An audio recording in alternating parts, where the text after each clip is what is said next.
اتنا مالدار سمجھتے تھے. کیوں سمجھتے تھے؟ اس لیے کہ حضرت فرماتے تھے جو بیسک بنیادی ضرورتیں اللہ نے پوری کر دیں, اور بہت سوں کے پاس تو یہ بھی نہیں ہے. گھر تو ہے نا سر چھپانے کو, چاہے کرائے پر ہو, ہے تو نا. بہت سے تو روڈ پہ سو رہے ہیں. کیا حالات ہیں لوگوں کے گھروں میں, جا کے دیکھو پتہ چلتا ہے کیسی خطرناک بیماریاں لگی ہوئی ہیں. تو اسلام نے ہمیں, جو میں آیت پڑھ رہا تھا اس میں یہ بتایا کہ تم اس خوش فہمی میں مت رہو کہ جس حالت میں آج ہو ہمیشہ اسی حالت میں رہو گے. اللہ نے تم سے ایسا کوئی ایگریمنٹ نہیں کیا ہے. تو اب کرنا کیا ہے؟ عمل کو فوکس کرنا ہے, عمل. تو اللہ تعالیٰ نے قرآن میں کیا فرمایا کہ کسی کتاب میں نہیں لکھا. ہاں, تو اب مسئلہ یہ ہے کہ جس خوشی میں انسان ہوتا ہے اس میں اللہ کو بھول جاتا ہے وہ. تو اسی خوشی میں اللہ کو یاد رکھنا ہے. اس کا فائدہ یہ ہوگا کہ جب کوئی ٹینشن کا معاملہ آئے گا تو پھر اللہ آپ کو یاد رکھے گا. کیسے یاد رکھے گا؟ یا تو وہ ٹینشن دور کر دے گا, یا اس ٹینشن میں اللہ آپ کو صبر کی توفیق دے گا, حوصلہ دے دے گا اللہ آپ کو. خودکشی کے خیالات نہیں آئیں گے آپ کے دل میں. پیغمبروں کی سیرت اٹھا کے دیکھیں, کیسے کیسے غموں میں زندگی گزری, مگر ان غموں میں بھی انہوں نے ڈپریشن کی گولیاں بولو نہیں کھائی ہیں. ہمیشہ ان کی زبان سے اچھے الفاظ نکل رہے ہیں. اعلم من اللہ ما لا تعلمون, میں اللہ کے بارے میں وہ کچھ جانتا ہوں جو تم نہیں جانتے. یعقوب علیہ السلام کہہ رہے ہیں. ایوب علیہ السلام نے بیماری میں ایسا صبر کر کے دکھایا, اللہ فرماتے ہیں نعم العبد, کیا خوب بندہ تھا, کیا کتنے خوش قسمت کہ اللہ آخری کتاب میں آیتیں نازل کر رہا ہے کہ ایوب کیا خوب بندہ تھا, کیا خوب بندہ تھا. دیکھو ایوب علیہ السلام بیماریوں میں, اگر بیماریوں میں زندگی نہ گزری ہوتی تو اتنے خوبصورت الفاظ ان کے لیے آخری کتاب میں نازل ہوتے. فرض کر لو صحت میں زندگی گزر گئی ہوتی تو گزر تو گئی نا, ختم. اب بیماری میں گزری ہو یا صحت میں, جو چیز جو پاسٹ بن گیا وہ اچھا ہو برا ہو, اب اس سے انسان کو کوئی سروکار نہیں ہوتا. جو گزر گئی ختم. تو صحت میں زندگی گزرتی اتنا انعام نہ ملتا. اللہ فرماتے ہیں نعم العبد, کیا خوب بندہ تھا. اور اللہ نے ایوب علیہ السلام کی زوجہ کی بھی تعریف کی بہت زیادہ. ایوب علیہ السلام جب بہت شدید بیمار تھے نا, تو عام طور پر کیا ہوتا ہے, بیگم صاحبہ خدمت کرتی ہے, میرے میاں کیا ہو گئے, بیمار ہو گئے, کوئی بات نہیں, 1 دن خدمت 2 دن خدمت, اس کے بعد کہے گی بھائی جان چھڑاؤ, میری کیا ہو گئی ہے, بولو نا, شادی ہو گئی ہے. آج کل مارکیٹ میں جو میرا بیان خواتین سن رہی ہیں ان کے علاوہ کی بات کر رہا ہوں, ان کے ساتھ یہی مسئلہ ہو رہا ہے کہ میاں بے روزگار ہو گیا, بیمار ہو گیا, تو اب بھائی جب شریک حیات کا مطلب کیا ہوتا ہے, زندگی بھر آپ کے ساتھ شریک. نکاح میں اور زنا میں تو یہی فرق ہے نا بنیادی. شریک حیات کا مطلب یہ ہے کہ آپ خوشی اور غم میں آپ کے ساتھ, آپ بھی اس کے ساتھ. دیکھو شادی سے پہلے کوئی فالٹ سامنے آ گیا, نہیں کرو شادی, آپ کو اختیار ہے. جو فالٹ شادی کے بعد پیدا ہو رہا ہے وہ تو پھر آپ کی قسمت ہے نا. ارے عورت کی شادی ہوئی میاں سے, اگلے دن ایکسیڈنٹ ہوا, لنگڑا ہو گیا, تو اب ہو گیا, وہ قسمت ہے, برداشت کرو, کیا خیال ہے, ٹھیک ہے نا. آپ یار سمجھ میں نہیں آ رہی بات. دیکھو ایک آدمی نے نکاح کا پیغام بھیجا, پہلے سے پاؤں سے معذور تھا, تو عورت لڑکی والوں نے اس بیس پہ ریجیکٹ کر دیا. ان کا حق ہے, کر سکتے ہیں, لیکن بالکل صحیح فٹ فاٹ رخصتی بھی ہو گئی. اگلے دن خوشی میں بائک میلیاں لگاتا ہوا جا رہا ہے کہ میری شادی ہو گئی اور رخصتی بھی ہو گئی. ہو سکتا ہے گرے, ٹانگ کی ہڈی ٹوٹ گئی. اب یہ تھوڑی کہ عورت کھلا لے کے بھاگ جائے کہ میری تو لنگڑے سے شادی ہوئی ہے. شادی ہو کے لنگڑا ہوا ہے, لنگڑے سے شادی نہیں ہوئی. اس طرح آپ کی شادی ہوئی, پہلے سے پتہ چلا بیگم کے ساتھ یہ مسائل ہیں, نہ کرو شادی بھیا. آپ کس نے کہا ہے, صحیح تھی, نکاح کے بعد بیماری ہو گئی, ٹھیک ہے نا, کوئی مسئلہ کھڑا ہو گیا, تو اب عزت دار آدمی اس بیس پہ ڈیورس نہیں دیتا, بلکہ دعائیں کراتا ہے. مولوی صاحب میری زوجہ کے لیے دعا کریں, اللہ صحت عطا فرمائے. اولاد نہیں ہو رہی, دعا کریں اللہ صحت عطا فرمائے, ٹھیک ہے نا. زبان میں لکنت پیدا ہو گئی ہے, دعا کریں اللہ. تو میں تو ان کو کہتا ہوں اگر لکنت پیدا ہو گئی ہے تو بڑا فائدہ ہے تمہارا, کیونکہ جتنی دیر میں وہ برا بلا کہے گی نا اتنی دیر میں آپ کام نمٹا کے آ جاؤ سارے. ٹھیک ہے نا, وہ ابھی اسٹارٹ لے گی آپ کو سمجھانا, اتنی دیر میں آپ کیا کرو, ذہن تیار کر کے آ جاؤ کہ یہ الٹا سیدھا بولنے والی ہے تو برداشت کرنا ہے. تو وہ اچھا اس پہ بھی ایک دو تین چٹکلیں لیکن وہ زیادہ ہو جائیں گے. تو اب مسئلہ یہ ہے کہ عزت دار آدمی کیا کرے گا, اس کو اپنی قسمت سمجھ کے برداشت. ہاں اختیاری فالٹ ہے تو ایک الگ بات ہے نا, قدرتی فالٹ نہیں ہوا بلکہ اپنے اختیار سے کچھ غلط کر رہی ہو تو ایک الگ بات ہے. بھئی یہ تو قدرت کی طرف سے اس کی ٹانگ ٹوٹ گئی, اس کو لکوا ہو گیا, اس کو فالج ہو گیا. تو آج تک یہی ہوتا آ رہا ہے, ہم نے دیکھا ہے بیوی کو فالج ہو گیا تو مرد اب اس کو رکھ رہا ہے, بھائی اس کی خدمت کر رہا ہے, علاج کر رہا ہے, لوگوں سے دعا کروا رہا ہے, یار میری بیگم کے لیے دعا کرو.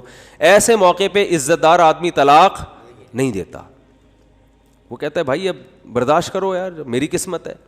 تو عورت بھی برداشت کرتی تھی پہلے زمانے میں, آدمی بھی برداشت کرتا تھا. اب دونوں نے برداشت کرنا چھوڑ دیا ہے. کیوں؟ دنیا ہی کو اصل بنا لیا ہے. سارے مزے کہاں اڑانے ہیں؟ دنیا میں. اب دنیا کو ہی اصل بنا لیا ہے تو اب بس ہر چیز کیا ہونی چاہیے؟ پرفیکٹ, ایک دم موقع کی رپورٹ ہونی چاہیے ہر معاملے میں.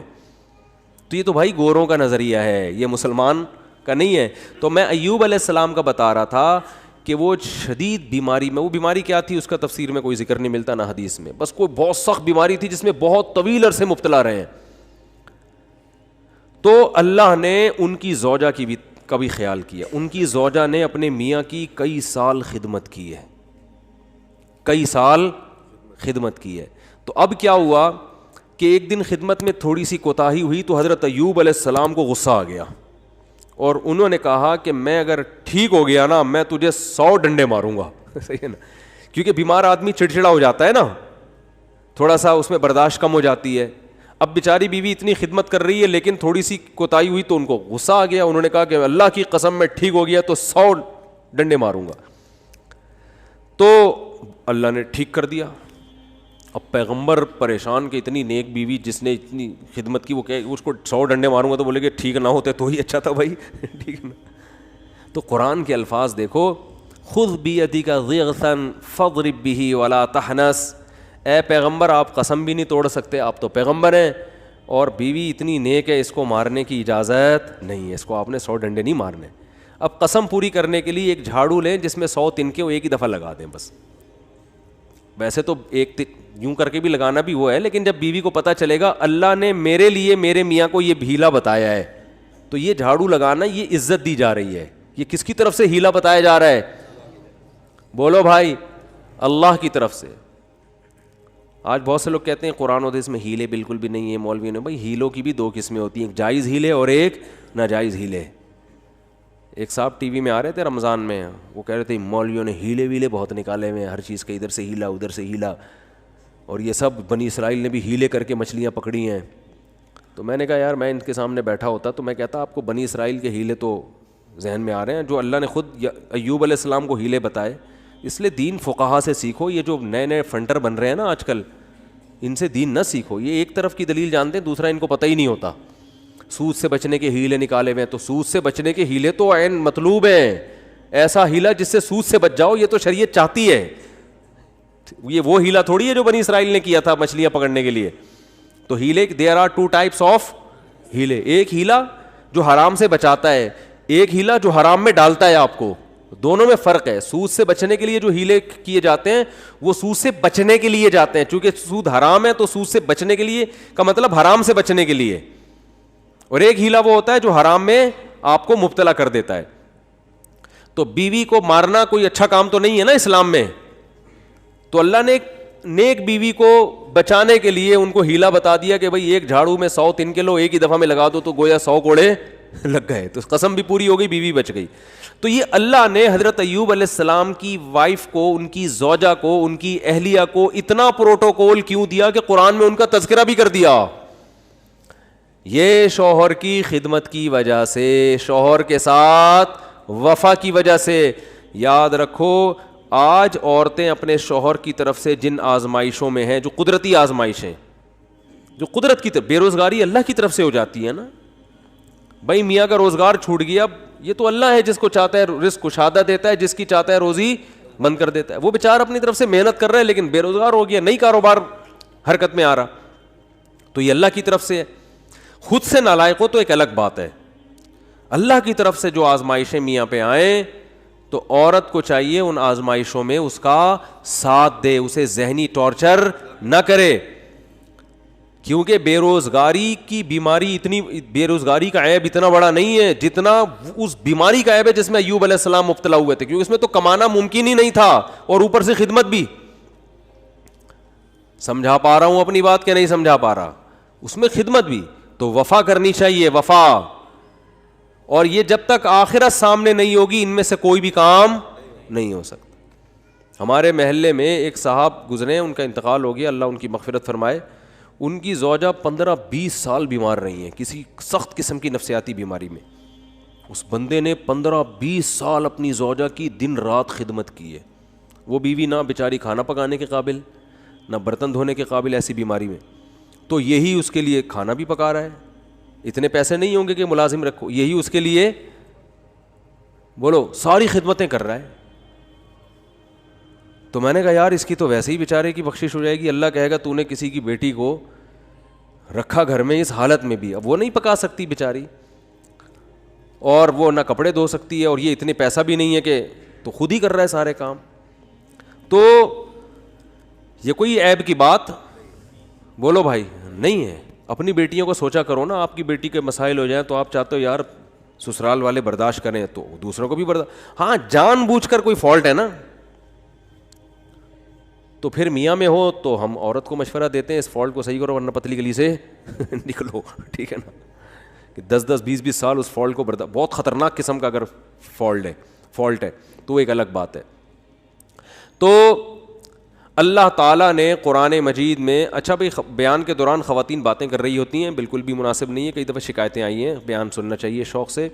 2 خاتون جو تھیں 20 سال قید ہوئی ان کو ایک ہی وارڈ میں, 20 سال تک وہ باتیں کرتی رہیں.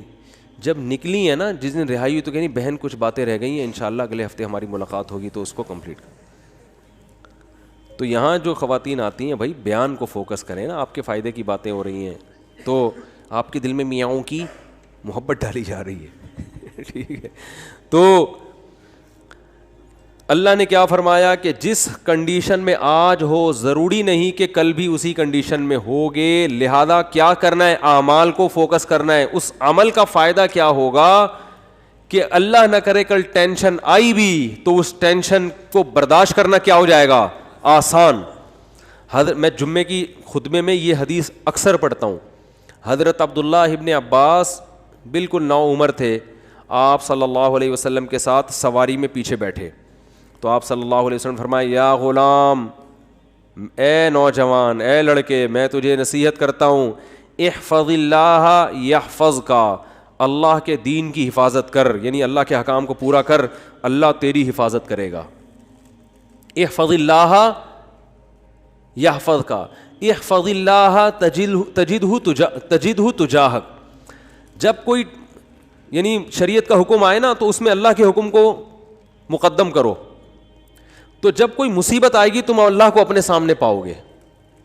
اللہ یا تو وہ کام پورا کر دے گا یا اللہ آپ کو تسلی دے دے گا کہ بھائی میں ہوں تمہارے ساتھ, اس ٹینشن کو برداشت کرو, یہ ہمیشہ کے لیے نہیں ہے. اس پہ اللہ تمہیں بہت نوازے گا, تھپکی ملے گی, تسلیاں ملیں گی. اور پھر فرمایا کہ وَعْلَمْ أَنَّمَا أَصَابَكَ لَمْ يَكُنْ لِيُخْطِئَكَ.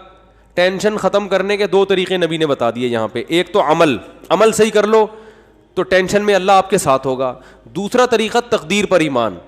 فرمایا انما اصابک, جو مصیبت تمہیں پہنچی ہے, یعنی مطلب حدیث کا یہ کہ تمہاری حماقتوں سے نہیں. بھائی آپ صحیح سب کچھ صحیح کر رہے ہو تو پھر بھی اللہ کی طرف سے آزمائشیں آ جاتی ہیں. تو لم یکن لیخطئک, یقین کر لو یہ لازمی پہنچنی تھی, یہ تم سے خطا ہو ہی نہیں سکتی تھی. تو جب ایک کام لازمی ہونا ہی تھا تو اس میں ٹینشن کس بات کی؟ ابے کیا ہو گیا بھائی, جب ایک کام ہونا ہی ہے, نہ ہونے کا تو سوال ہی پیدا نہیں ہوتا, تو بھی ٹینشن کس بات؟ یہ تو ہونا تھا, یہ تو ہوگا, یہ تو ہوگا بھائی. لیکن چونکہ ہمیں ٹینشن سے پہلے نہیں پتا ہوتا کہ کیا ہوگا تو ہم اسباب اختیار کرتے ہیں. پورے کامیابی کے اسباب اختیار کرے پھر بھی نہیں ہوا بھائی یہ تو اللہ نے ایسے ہی لکھا ہوا تھا. غزوہ احد میں 70 صحابہ شہید ہو گئے. کتنی بڑی ٹینشن صحابہ کے لیے, کتنی بڑی ٹینشن. تو اللہ نے کیا فرمایا, کوئی ٹینشن کی بات نہیں ہے, یہ شکست بھی مقدر میں لکھی ہوئی تھی اور یہ شہادتیں بھی مقدر میں لکھی ہوئی تھی, کوئی ٹینشن کی بات نہیں ہے. رہا یہ مسئلہ کہ تم سے غلطی ہوئی تھی, مشورے پر عمل نہیں ہوا, نبی کا حکم تم سے ٹوٹ گیا, تو اس کی وجہ سے یہ ٹینشن پہنچی ہے, تو اس سے تم نے چونکہ توبہ کر لی ہے تو وہ والی ٹینشن بھی کیا ہو گئی, ختم. آخرت کا نقصان کا خطرہ تھا کہ نبی کے جو حکم دیا تھا گھاٹی پہ رہنا ہے, تو وہ توبہ سے معاف ہو گیا. باقی رہا یہ شکست, کوئی مسئلہ نہیں. وَيَتَّخِذَ مِنْكُمْ شُهَدَاءَ, اس میں مثبت چیزیں سوچو کہ اللہ چاہتا تھا تم میں بہت سے لوگوں کو شہادت کا مرتبہ دینا, تو اللہ نے ان کو جلدی آزمائشوں سے نکال کے جنت میں پہنچا دیا. اور کیا چاہیے. ایک انگریز نے اس آیت کے تحت لکھا ہے کہ محمد, وہ تو درود شریف نہیں لکھتے نا, اس نے تو محمد غلط استعمال کیا, میں صلی اللہ علیہ وسلم. اس نے کہا محمد کے جو فرینڈ تھے نا, اس قسم کی چیزوں نے ان کو موٹیویٹ کیا تھا جس سے انہوں نے پوری دنیا پہ حکومت کی ہے, کہ شکست کھا کے بھی کیا کر رہے ہیں, کہہ رہے ہیں یہ تو ہونا ہی تھا, لہذا اس سے ٹینشن لینے کی بات نہیں ہے, اور یہ شہادتوں میں بھی خیر ہے تمہاری, آگے بڑھو, مایوسی ہے ہی نہیں. ٹھیک ہے نا. ہمارے یہاں پتہ ہی کیا سمجھا کہ مایوسی کفر ہے, تو اس کا مطلب یہ سمجھا جاتا ہے کہ میں جہاں شادی کرنا چاہتا ہوں وہاں شادی ہو کے رہے گی, کیونکہ مایوسی کیا ہے, کفر ہے. میں چاہتا ہوں میری 2 لاکھ روپے تنخواہ ہو تو 2 لاکھ ہوگی, کیونکہ مایوسی کفر ہے. یہ غلط مطلب ہے, سمجھ رہے ہو. ایسا تو پھر بہت سے لوگوں کے ساتھ نہیں ہوتا, پھر اور مایوسی ہوگی, آدمی کہتا ہے یہ تو اور ڈبل گناہ, کفر کا گناہ بھی ہو رہا ہے اور پیسے بھی نہیں مل رہے. ہم کہتے ہیں میں صحت بناؤں گا تو صحت بنے گی کیونکہ مایوسی کفر ہے. یہ مطلب نہیں ہے. مطلب یہ ہے کہ اللہ سے یہ امید لگائی جائے کہ جو ہوگا اچھا ہی ہوگا میرے حق میں. میں چاہتا ہوں میرا اچھا روزگار مل جائے, 2 لاکھ تنخواہ نہیں ہو رہی, 1 لاکھ ہے, اسی 1 میں اللہ کیا کرے گا, برکت دے گا. روزگار نہیں مل رہا, کوئی بات نہیں, اسی میں اللہ کیا کرے گا, برکت دے گا. نہ ملنے میں بڑے فائدے ہیں. روزگار نہ ملنے سے ٹینشن ہوگی, ٹینشن میں اللہ یاد آئے گا, اللہ سے دعائیں مانگو گے, اس ٹینشن میں گناہ معاف ہوں گے, برداشت کی قوت پیدا ہوگی. بعض دفعہ زیادہ کھانے سے بھی مسئلے خراب ہو جاتے ہیں, پیٹ بھرے ہوئے ہوتے ہیں تو الٹے الٹے خیالات آنا شروع ہو جاتے ہیں انسان کو. ایوب علیہ السلام پریشان تھے نا بیماریوں میں, مایوس نہیں ہوئے, اس لیے کہ ان کو پتا تھا یہ میرے لیے کیا ہے, بہتر ہے. کتنا بہتر کہ قرآن میں آخری نبی پر آیت نازل ہوئی ہے, نعم العبد, ایوب کیا خوب بندہ تھا, کیسی زبردست بشارت دی اللہ نے. اللہ کا کلام غلط نہیں ہو سکتا, اور اللہ نے یہ نہیں کہا کہ ایوب اچھے تھے, نا نا نا نا نا, ایوب امتحان میں کامیاب ہو گئے, نا نا نا.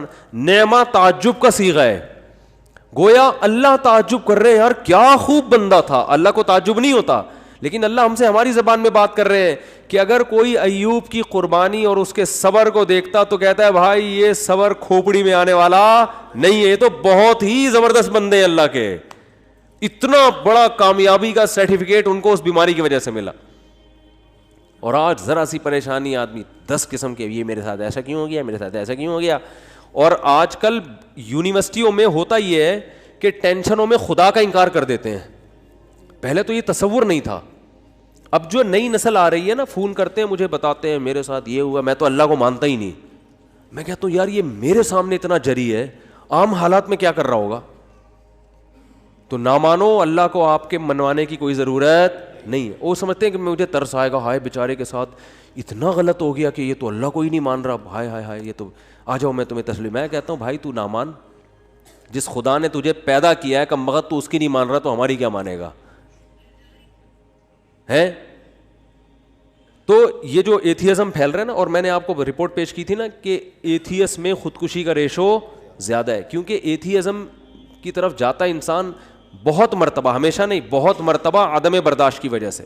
تھوڑی سی پریشانی آئی, اللہ کہاں ہے, اللہ میرے مسئلے کیوں نہیں حل کر رہا, تو پھر وہ اللہ ہے. اللہ پر ایمان کا مطلب وہ اللہ ہے, اس کو اللہ مانا جائے, تو اللہ کا مطلب اختیارات اس کے پاس ہے, میرے پاس نہیں ہے, تو اپنے حساب سے آپ کو چلائے گا, وہ آپ کے حساب سے نہیں چلے گا. پھر یہ ایتھیسٹ کہتے ہیں دعائیں قبول نہیں ہوتی, دعائیں قبول نہیں ہوتی. آج کل یہ نوجوان لڑکوں کو بہت ہے, یار میں اتنے دنوں سے دعا مانگ رہا ہوں قبول ہو نہیں رہی. تو کوئی اللہ نہیں ہے, سب مولویوں نے لوگوں کو بیوقوف بنایا ہوا ہے. ابے جن مولویوں کے تم کہہ رہے ہو بیوقوف بنایا ہوا, وہ تم سے زیادہ دعائیں مانگ رہے ہوتے ہیں. اگر بیوقوف بنایا ہوا ہوتا وہ نہیں مانگتے، تمہیں کو لگایا ہوا ہوتا دعاؤں پہ انہوں نے. لیکن وہ جب دعا مانگتے ہیں ان کو قبولیت سے کوئی سروکار ہوتا ہی نہیں. ان کا مطلب ہوتا ہے اپنی فائل اللہ کی عدالت میں فائل کر دینا، اپنے ڈاکومنٹس اللہ کی عدالت میں جمع کرا دینا. یار تسلی اللہ کو بول دی ہے، اب جو ہوگا صحیح ہوگا. یہ تو اس لیے دعائیں مانگتے ہیں. یعقوب علیہ السلام ساری زندگی دعائیں مانگتے رہے، اللہ اولاد ملا دے، اولاد ملا دے، اولاد سے میری ملاقات کرا دے، میرے بچے کو محفوظ فرما لے، ہے نا. دعائیں مانگتے رہے، دعائیں مانگتے رہے. آنسر کیا آیا؟ دوسرا بچہ بھی گم گیا. یہی ہوا نا، بنیامین جو دوسرا بیٹا تھا وہ بھی بھائیوں نے یہ کہا کہ وہ بھی. تو اب کیا کہہ رہے ہیں؟ فصبر جمیل، صبر کروں گا اور صبر میں بھی جمال پیدا کروں گا. جمال کا مطلب خوبصورت صبر ہوگا. علماء کہتے ہیں صبر کی دیر آر 2 types آف صبر. ایک صبر یہ ہوتا ہے کہ آدمی واویلا تو نہیں کرے، نافرمانی تو نہیں کرے، لیکن ٹینشن سے منہ سے اور یوں ہی بنا رہے ہیں، کیا ہے تو نہیں ہو تو بس منہ سے نکل نہیں رہے الفاظ ہیں کہ ٹھیک ہے صبر کریں گے، کیا کریں، مقدر میں یہی لکھا ہوتا. ایسا ہوتا ہے نا. جیسے آپ بولیں کہ یار ماشاء اللہ آپ کیا گھر میں حالات کیسے؟ صحیح چل رہے ہیں، بس کیا کریں، دنیا مسافر خانہ ہے، مفتی صاحب سے بیان میں سنا تھا، بس کیا ہے، ٹھیک ہے اللہ ہے بھائی، ٹھیک ہے، جب اس کا حکم ہوگا تو سن لے گا ہماری بھی دعا. اس کو کیا کہتے ہیں؟ اونلی صبر. اس کو کیا کہتے ہیں؟ اونلی صبر. چلو گناہ نہیں کر رہا کم بخت، اللہ کا انکار نہیں کر رہا، کوئی حرام کام نہیں کر رہا. اور ایک ہوتا ہے صبر جمیل، ایسا صبر کے ہٹو بچو ہو جائے جیسے ایوب علیہ السلام نے کیا.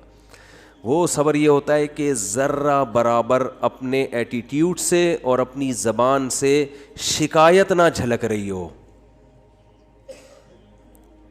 جیسے ہمارے حضرت نے غربت میں فرماتے ہیں کہ جو میں صبر نہیں کرتا تھا کیونکہ مجھے ڈر لگتا تھا گناہ نہ ہو جائے. اللہ کہے گا صبر تو مصیبتوں پہ کیا جاتا ہے، تجھے مصیبت کہاں پہنچی ہوئی ہے؟ بلکہ میں اپنے آپ کو کیا سمجھتا تھا؟ بادشاہ ہوں، اس لیے میں لوگوں سے الگ رہتا ہوں. تو اس کو سرے سے مصیبت سمجھ ہی نہیں رہے ہیں، بلکہ کیا کہہ رہے ہیں؟ صبر جمیل. کیا کرنا ہے؟ ایسا صبر جس میں کیا ہو؟ جمال ہو. اور لا تیأسوا من روح اللہ، اے میرے بچوں اللہ کی رحمت سے نا امید مت ہو. اعلم من اللہ ما لا تعلمون، میں اللہ کے بارے میں وہ کچھ جانتا ہوں جو تم نہیں جانتے. رو بھی رہے ہیں. اب آپ کہہ سکتے ہیں جب اپنے عمل سے بھی شکایت نہیں کرنی، زبان سے بھی، تو پھر رو کیوں رہے ہیں؟ یہ غیر اختیاری ہے، اس پہ کوئی پکڑ نہیں ہے، اور یہ آپ کے دل کے زندہ ہونے کی دلیل ہے. کیونکہ رونا بھی نہیں آ رہا بچے کے گمنے میں، اس کا مطلب آپ کے سینے میں دل ہی نہیں ہے. پھر تو قربانی نہیں ہے نا. اتنا غم تو ہوگا تو غم زدہ ہوں گے نا. اگر مثلا کوئی آدمی بچہ گم گیا اور اب یہ گھوم رہا ہے آرام سے، کہہ رہا بچہ گھوم گیا صبر جمیل کریں گے، کچھ بھی نہیں ہے، تو یہ صبر جمیل نہیں، اس کا مطلب یہ اس کا بچہ تھا ہی نہیں. حقیقت اپنا بچہ ہوتا تو اتنے مزے سے نہیں گھوم رہا ہوتا. ٹینشن یہ نیچرل ہے، آنکھیں بھی بہیں گی، غم بھی ہوگا، ٹینشن بھی ہوگی. زبان سے جو چیز غیر اختیاری ہے اس پہ پکڑ نہیں ہے. ہمارے نبی کی نواسی کا انتقال ہوا آپ کی گود میں، آپ کے آنکھوں سے آنسو ٹپکنا شروع. صحابہ نے عرض کیا یا رسول اللہ آپ تو صبر کی تلقین کرتے ہیں. تو آپ نے کیا فرمایا؟ آنکھیں بہہ رہی ہیں، دل غم زدہ ہے. یہ یعنی مطلب یہ کہ یہ 2 چیزیں ہمارے اختیار میں، ان آنکھوں کو روک سکتے ہیں، نہ دل کو غم زدہ ہونے سے روک سکتے ہیں. زبان وہی کہے گی جس پہ اللہ راضی ہے. زبان کہے گی کہ جو اللہ کا حکم تھا، ما قدر اللہ، جو اللہ کے فیصلے ہیں ان فیصلوں پر راضی. لیکن جب اس ٹائپ کا صبر ہوتا ہے نا جو غیر اختیاری، تو وہ اعتدال سے ہوتا ہے. یعنی اس ٹائپ کا جو غم ہوتا ہے نا وہ اعتدال سے ہوتا ہے. اس میں آنسو بھی نکلتے ہیں، دل بھی غم زدہ ہوتا ہے. آج کل جو غم ہو رہے ہیں نا، جس طرح سے چیخنا پیٹنا، ہاں ہو میرے ساتھ یہ ہو گیا، گھر میں دیکھو نا کیا ہو رہا ہے. روزگار آپ گئے کہیں جاب کی تلاش میں، نہیں ملی جاب، انٹرویو میں فیل ہو گئے، باہر نکل کے چیزیں توڑ رہا پھوڑ رہا ہے، بیگم کا فون آ اس کو گالیاں دینا شروع کر دیں. یہ غیر اختیاری نہیں ہے، یہ کیا ہے؟ بولو اختیاری. ہمارے جاننے والوں میں کسی کے بھائی کا انتقال ہو گیا، بھائی کو بھائی سے بڑی محبت تھی، جب دفنانے میں نا وہ کیا کر رہا ہے، اپنے بھائی سے بڑی محبت، حادثے میں انتقال ہو گیا، قبر کے پتھر سے سر اپنے پھوڑ رہا ہے. ہمارے امام صاحب نے اس کو پکڑا, بھائی تیرا سر پھٹ جائے گا, کیا رو رہا ہے, چیخ رہا ہے, قبرستان میں وہ جو سلیبیں ہوتی ہیں نا جو رکھی ہوئی ان پہ سر مار رہا ہے اپنا جا کے. یہ لوگ تو کہیں گے ماشاء اللہ بڑی محبت ہے, لیکن یہ بے صبر ہونے کی دلیل ہے. رو بھائی پابندی, یہ جو بالکل حواس باختہ اور رونا اور چیخنا اور یہ وہ جو ہمارے گھروں میں آج کل میتوں میں ہوتا ہے, اور مسئلہ ہو گیا تو چیزیں اٹھا کے پھینک رہا ہے اور اس کو سمجھتے ہیں کہ میں اپنا بس غصہ نکال رہا ہوں, تو یہ گدھے ہونے کی تو دلیل ہو سکتی ہے میرے بھائی. میں اس کو نہیں کہہ رہا, وہ تو بیچارہ غمزدہ تھا, اللہ تعالیٰ اس کے غم کو دور کرے, لیکن یہ شریعت میں پسندیدہ کام نہیں ہے. میتوں پہ چیخنا, میتوں سے لپٹ کے پاگلوں کی طرح رونا, وہ بھائی بس رو آپ, جو اللہ نے آپ کو پرمیشن دی, اور یہ رونا اچھی علامت ہے کیونکہ یہ محبت کی دلیل ہے. اور آپ صلی اللہ علیہ وسلم نے ایسے موقع پہ یہ بھی فرمایا کہ یہ اللہ کی وہ رحمت ہے جو اللہ نے اپنے بندوں کے دلوں میں رکھ دی ہے. اسی محبت کی بیس پہ تو حقوق ادا ہوتے ہیں, اتنی بھی نہیں ہوگی تو پھر حقوق تھوڑی ادا ہوں گے. سمجھ میں نہیں آ رہی تو رہنے دو. اچھا آ رہی ہے الحمدللہ.